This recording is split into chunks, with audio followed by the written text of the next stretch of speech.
Bonjour à tous, bienvenue dans cette nouvelle vidéo.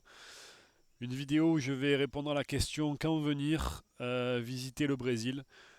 Alors un peu de contexte comme je fais en général en début de vidéo. Pour rappel, moi j'habite dans la Bahia. Je connais la Bahia depuis une dizaine voire une quinzaine d'années maintenant. Et j'habite dans la Bahia depuis un petit peu plus de 2 ans. J'habite sur l'île d'Itaparica en face de Salvador. Donc ce que je vais dire, c'est des infos qui vont concerner la Bahia. C'est peut-être j'imagine qu'à Rio ou en Amazonie ou ailleurs au Brésil, ce sera d'autres éléments à prendre en considération pour savoir quand venir. Mais pour la Bahia, qui est quand même une des régions les plus touristiques du Brésil, voilà, je vais vous donner mon point de vue là-dessus, quand venir en vacances. Donc, déjà pour répondre à la question rapidement, s'il n'y a pas le temps d'aller jusqu'à la fin de la vidéo, pour moi, je donnerais le conseil de venir aux alentours des vacances de la Toussaint, de venir en octobre, voilà, vers octobre, début novembre, dans cette période-là, mais je vais expliquer un petit peu plus pourquoi, donc en balayant l'année civile. Donc un peu, je vais prendre chaque période de l'année pour indiquer un peu selon moi qu'est-ce qui est bien ou qu'est-ce qui est moins bien cette période-là de l'année. Donc on va commencer par le mois de janvier, l'hiver en France. Donc évidemment le premier truc à prendre en compte quand on réfléchit à quand venir au Brésil, c'est que les saisons sont inversées. Même si les saisons tropicales par rapport aux saisons qu'on a en Europe, c'est quand même un petit peu différent. L'hiver ici, ça n'a rien à voir avec l'hiver en France. Mais il y a quand même cette notion-là d'hiver et d'été qu'il faut prendre en compte. Donc le mois de janvier, février, c'est l'été ici sous les tropiques. Ça veut dire que c'est quand même la saison où il fait encore plus chaud que le reste de l'année. Il fait plus de 30 degrés. Et surtout, c'est une saison qui est très sèche. C'est une saison où il pleut très rarement. C'est aussi la saison où les gens sont en vacances ici. C'est comme nous, on a nos vacances d'été sur juillet-août. Ici, ils sont en vacances en gros sur le de fin décembre à début février. Donc, alors, suivant quel type de profil t'es, c'est-à-dire en gros, si t'aimes bien un peu la fête, ben moi, quand la première fois que je suis venu au Brésil, j'avais 26 ans, j'étais célibataire et je suis venu par le hasard du calendrier, a fait que je me suis retrouvé ici en janvier, je me suis régalé, c'était la fête quasiment tous les jours, tout le temps la plage, les barbecues dans tous les sens, la musique à fond. Et puis voilà, plein de jeunes avec qui se regrouper pour faire la fête et tout ça. Donc si on est dans cette ambiance-là, franchement la meilleure période par contre c'est janvier-février. Il y a le jour de l'an aussi, donc passer le jour de l'an à la plage, c'est quand même une expérience super. Toute cette ambiance-là, de se baigner du 31 au 1er, passer le jour dans la plage tout simplement. En maillot de bain et tout ça, c'est en ayant chaud, tout ça, en faisant la fête toute la nuit, vraiment dehors, pour faire la bascule du 31 au 1er, c'est une sacrée expérience. Et puis, en mois de février, en général, il y a le carnaval, donc des fois c'est début février, des fois c'est même début mars, enfin, la date elle varie un peu, mais en général c'est en février. Donc toute cette période-là, de fin décembre jusqu'au carnaval, donc jusqu'à février, fin février, c'est en gros pour faire la fête. Donc si on est dans cette ambiance-là, c'est parfait. Après les petits, moi je conseille pas forcément cette période-là parce que déjà maintenant je suis un peu moins dans cette ambiance-là. Je suis plus en mode famille et tout ça. Et puis au-delà de ça, au niveau des prix, c'est beaucoup plus cher vu que ça attire beaucoup plus de monde. C'est quand même beaucoup plus cher sur les billets d'avion et puis tout le reste est un petit peu plus cher, tous les prix sont plus chers, les logements, tout ça c'est plus cher.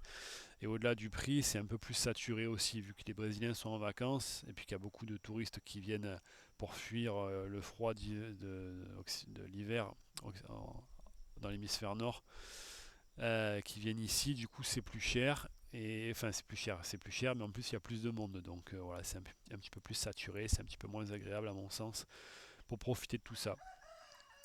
Après, on arrive au mois de mars-avril, là où je fais la vidéo, on est le 7 avril d'ailleurs. D'ailleurs, c'est assez représentatif parce que là, je fais la vidéo et je regarde un peu au-dessus de moi. D'un côté, j'ai chaud, il y a du soleil, mais à tout moment, il va pleuvoir. Et mars-avril, c'est ça, c'est qu'il fait encore chaud. On peut avoir beaucoup de soleil, un temps d'été pendant 2-3 jours, et puis pendant 2-3 jours, la pluie, ou même carrément dans la même journée, 1 heure de soleil, chaleur, 1 heure de pluie, ou même des fois c'est 10 minutes l'un, 10 minutes l'autre. C'est très très instable, très surprenant.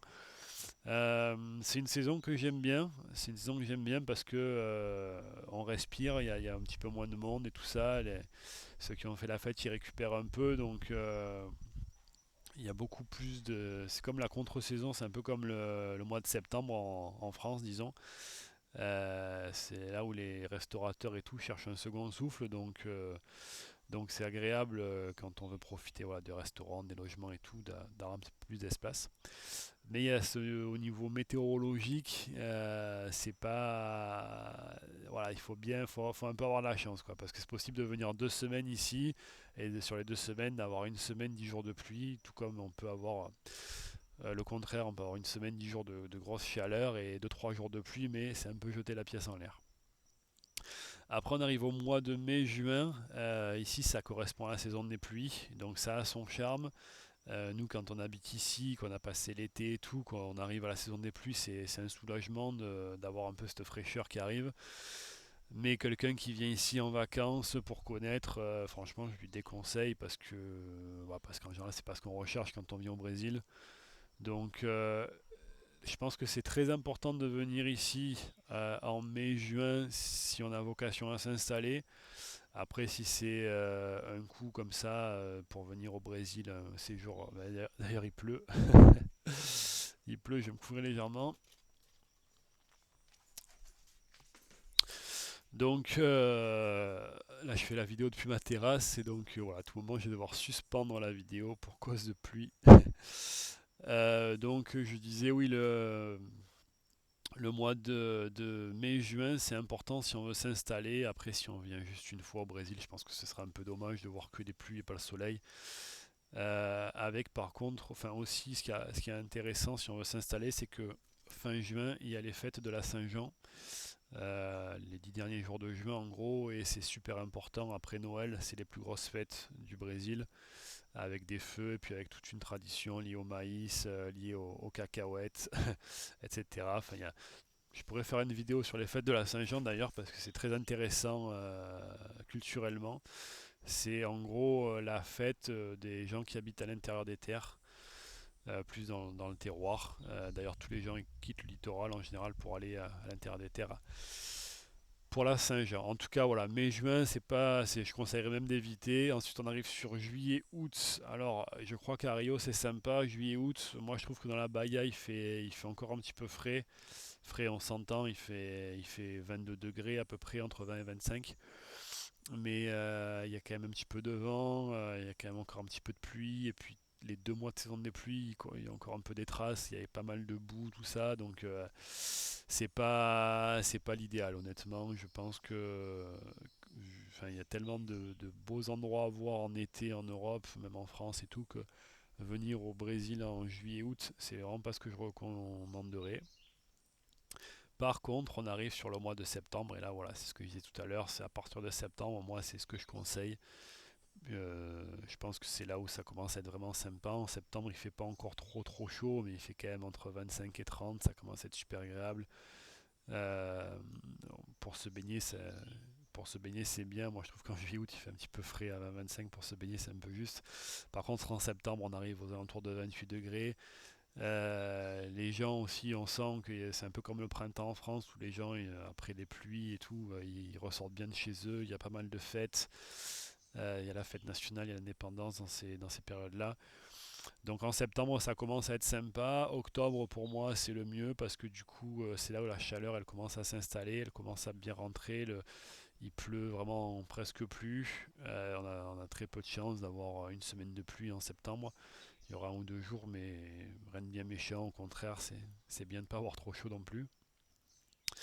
Donc voilà, pour moi, octobre, c'est le mieux. Je parlais de la Toussaint parce que là aussi, je raisonne si on a des enfants. C'est pas mal donc peut-être de profiter des vacances de la Toussaint fin octobre, début novembre pour venir pendant 2 semaines, voire 3 semaines si on gratte quelques jours d'école. Pour moi, c'est vraiment la période propice, les billets en plus ils sont pas chers, enfin ils sont moins chers que le reste de l'année, en tout cas les billets d'avion. Ici les gens ils travaillent donc il n'y aura aucune difficulté à trouver un logement, au contraire les gens ils ont besoin de remplir les hôtels, les auberges de jeunesse, les restaurateurs aussi, ils ont besoin de remplir un peu leur table, donc ce sera beaucoup plus agréable à ce niveau-là. Au niveau du climat, ça coche pas mal de cases. Donc octobre, novembre, comme je disais en début de vidéo, pour moi c'est le mieux. Après on arrive en décembre. Décembre c'est sympa, mais déjà il faut passer Noël loin de sa famille si on est au Brésil. Donc bon, ça c'est un peu particulier. Puis en plus au-delà de ça, on va arriver ici. Là, ça va être vraiment l'effervescence. Ça va être vraiment un peu un peu la fête qui commence dans tous les sens, un peu la ruée vers les plages et tout. Et c'est bien, mais par rapport à octobre-novembre, je pense que c'est vite saturé. C'est presque être étouffant à cette période-là. Les transports, les bus, les bateaux, tout ça, tout le monde se déplace, tout le monde va voir sa famille à droite, à gauche, et du coup, bah, tout est bondé, tout est un peu saturé. Donc voilà, en résumé à éviter, à mon sens, mai-juin, juillet-août, pas terrible. Si on est dans l'ambiance, on fait la fête, on fait la bringue, on profite à fond de tout ça, de fin décembre jusqu'à fin février.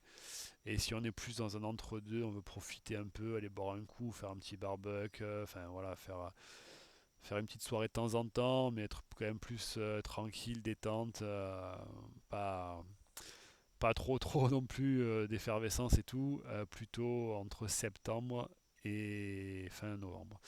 Voilà, j'espère que la vidéo a pu te donner un peu des réponses. Si tu te demandais quand est-ce que c'était le meilleur moment pour venir au Brésil, si tu as d'autres questions liées à quoi que ce soit qui concerne le Brésil, un séjour à court terme, une installation à long terme, ou quoi que ce soit en lien avec le Brésil, n'hésite pas éventuellement regarder une autre vidéo, parce que j'en ai fait plusieurs sur d'autres sujets, ou tout simplement à mettre un commentaire.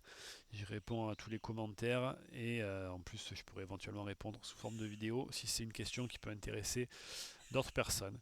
Voilà, merci d'avoir regardé jusque-là, et puis on se retrouve dans une autre vidéo.